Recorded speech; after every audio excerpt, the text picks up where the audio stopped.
So one of the results of the opening up of the wheat market here in Western Canada is that now farmers are going to have to take a more hands-on and direct approach to managing the price risk on their wheat crop. And so, I mean, there's, just as there are in, for example, canola and other crops, there's different ways of doing that. Certainly all of the grain companies and the various buyers have different kinds of cash contracts that they offer to growers.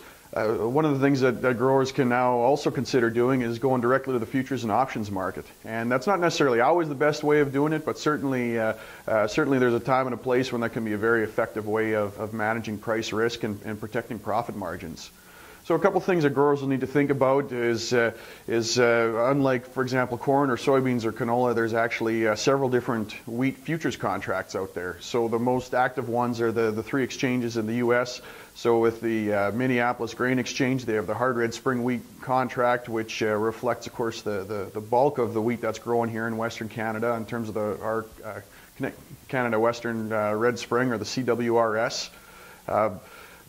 We're also seeing an increase in the number of acres of CPS and winter wheat that's grown in Western Canada, and those classes of wheat will typically be priced off of the hard red winter wheat contract that's in Kansas City. So those contracts will if a grain company is offering a basis contract, for example, on those grades of wheat, they'll typically be done against the Kansas City futures contract. And then we're also having a growing number of acres of soft white spring wheat in Western Canada, and that'll typically be priced off of the Chicago futures contract. One of the things you also may sometimes get is, so for example, on a lower protein or a lower grade of hard red spring wheat here in Western Canada, you may have some grain companies that will actually maybe price those off of the Kansas City hard red winter wheat futures contract. And part of that is just from a grain company's perspective, they may sometimes feel that the price spreads in terms of the relationships between the different grades and classes of wheat may favor them, from their perspective, wanting to hedge in that particular market.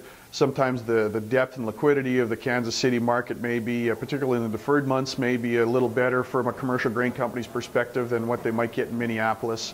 But by and large, it'll most of the basis contracts and forward contracts offered for most of the buyers in Western Canada will sort of match up with corresponding contracts in the U.S. that more closely resemble the specific grades and classes.